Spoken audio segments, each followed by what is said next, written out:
Bienvenidos a Corazón Churiurdin.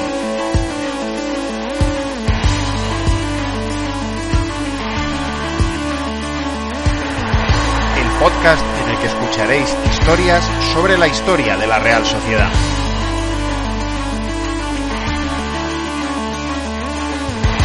Soy Juan Rodríguez Millán. Arrancamos.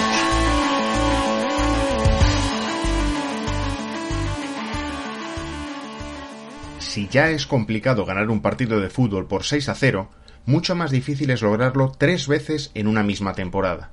1986 fue el año de los 6-0 en Atocha, porque el equipo de John Toshack, que arrancó la temporada dubitativo en el aspecto goleador, solo 15 tantos en la primera vuelta, destapó el tarro de las esencias tras el ecuador del campeonato. Hasta 49 goles hicieron los realistas en la segunda mitad de la liga y 18 de ellos se juntaron en estos 3 encuentros. El primero de los 6-0 de la temporada llegó el 12 de enero de 1986 ante Las Palmas. Hacía nada menos que 15 años que no se veían 6 goles de diferencia en el marcador en Atocha, desde que los encajara el Betis en la campaña 1971-72, y 8 años desde que la Real marcó 6 goles ante su público, en el 6-1 ante el Cádiz de la 1977-78. El equipo canario sufrió un severo correctivo que comenzó muy pronto. En el minuto 4, Uralde hizo el primero tras un centro de Sagarzazu que tocó primero en Zamora. A los 12 minutos, López Ufarte entró en el área, fue agarrado por Mayé, pero aún así consiguió disparar con su pierna derecha y hacer el 2-0. Antes del descanso, la Real sumó 2 goles más. A los 20 minutos, un centro del pequeño Diablo desde la banda izquierda no consiguió atajarlo el guardameta visitante, Pérez, y se lanzaron a por él Mújica y Vaquero, impulsando este último el balón al fondo de la red. Y a los 40, el propio Vaquero, forcejeando con 2 defensas, consiguió disparar y superar la mala salida de Pérez, haciendo su segundo gol de la tarde. Tras el descanso, en el minuto 54, Zamora marcó tras un gran control a pase de López Ufarte, y cerró el marcador en el minuto 88 López Recarte, tras un barullo en el punto de penalti. Toshack se mostró muy satisfecho por el resultado, dijo que la Real había podido marcar todavía más goles, y sobre todo porque llegaron en un campo muy embarrado. El partido se enredó un poco con la goleada, con algunas entradas fuera de lugar de los jugadores de Las Palmas.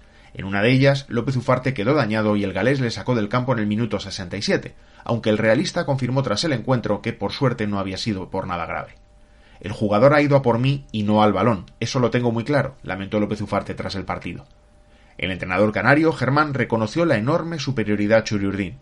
A la Real le salía todo lo que intentaba, era prácticamente imparable y no la podíamos contener, dijo. El segundo 6-0 de la temporada tuvo además el mérito de que se logró en el siguiente partido en Atocha, el 26 de enero y con el Valencia como rival. También fue una tarde de lluvia y barro en Atocha, que vio en los prolegómenos del encuentro al equipo haciéndose la tradicional foto con un grupo de representantes de la Cruz Roja, tras la adscripción de la plantilla directiva del club a esta entidad. Durante los 90 minutos de juego, el único que escuchó música de viento fue el colegiado, Gómez Ramírez, y en la grada hubo cánticos también contra Miguel Muñoz, el seleccionador español, por ignorar el brutal estado de forma de López Ufarte, jugador que no volvió nunca al combinado tras el Mundial de 1982. Costó mucho más que llegar a los goles en esta ocasión, pero el espectáculo fue tremendo. La Real acumulaba ocasiones, saques de esquina, llegadas al área, pero el balón no quiso entrar hasta la media hora de juego, cuando Uralde desvió un disparo de Vaquero y sorprendió a Bermel. 7 minutos después, López Ufarte y Zamora trenzaron una fabulosa jugada por la banda derecha y Uralde sumó el segundo de su cuenta. 2-0 al descanso, aunque la superioridad realista había sido manifiesta y se acabó de plasmar en la goleada que se logró en la segunda mitad. A los 4 minutos de la reanudación, Mújica hizo el tercero en una jugada de varios rechaces. El cuarto llegó a la hora de juego, al transformar López Ufarte un penaltito de Juárez sobre Uralde. En el minuto 73 llegó uno de esos goles atípicos, el segundo de López Ufarte, pero este de cabeza, a medias con el hombro, tras el saque de un córner.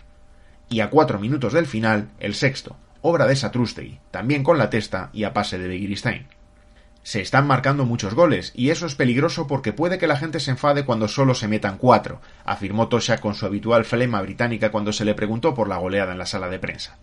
Tal y como estábamos jugando, podrían haber sido muchos más, añadió Zamora para resumir las sensaciones que dejó el partido tanto en un bando como en el contrario, como también reconoció el técnico valencianista, Óscar Rubén Valdez. Creo que el Valencia ha merecido este resultado, creo que el resultado es tan abultado como justo. Es evidente que hay que descubrirse ante el juego de la Real, sentenció. Y aún quedaba el tercer 6-0 de la temporada, que se logró el 23 de marzo ante el Hércules.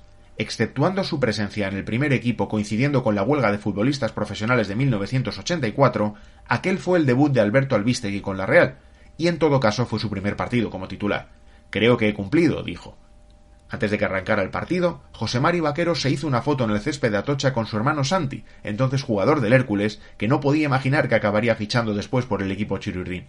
Ambos futbolistas posaron junto a sus hijos, dejando una imagen muy entrañable. Ahí acabaron los parabienes para un Hércules que fue literalmente destrozado por la Real. La lata se abrió en el minuto 18, con un empalme de Vaquero tras una dejada de cabeza de Uralde. A los 35 minutos, López Ufarte marcó el segundo en espléndida jugada personal, tras robar el balón y hacer varios de sus regates. Y a 2 minutos del descanso, el pequeño Diablo sumó su segundo gol tras recoger un rechace en un córner. Si el partido no estaba ya sentenciado, el arranque de la segunda mitad fue demoledor. A los 2 minutos de la reanudación, un mal entendimiento entre el portero Espinosa y Puncho acaba con el balón rebotando en Vaquero y sumando casi sin querer el cuarto de la tarde. A los 55 minutos de juego, Zamora convirtió un excelente tanto de cabeza a servicio de falta de López Ufarte, y el cierre de la cuenta anotadora llegó en el minuto 80, en un espléndido contragolpe conducido por Mújica que culminó López Ufarte con un magnífico disparo raso desde el borde del área. Nunca es fácil marcar 6 goles, decía Toshak tras el tercer 6-0 de la temporada, antes de apuntar el secreto de semejantes resultados. Nosotros cuando tenemos 5 goles queremos 6, y cuando tenemos 6 queremos 7, añadió. López Ufarte, tras el hat-trick que firmó, lo tenía claro. Hemos podido marcar 9 o 10 goles. El técnico del Hércules, Manolo Villanova, se mostró satisfecho de los 30 primeros minutos de su equipo, pero de nada más. Hasta que no se ha visto con ventaja de 2 goles, la Real no ha dado la sensación que ha dado después. Luego han dado una impresión muy buena, jugando a 1 y 2 toques con una velocidad vertiginosa, explicó. 6-0 3 veces en una temporada. No es de extrañar que para entonces ya se hubiera popularizado aquel juego de palabras que utilizaba el añorado Gorka Reizábal, según el cual Atoshak era un auténtico país de goles.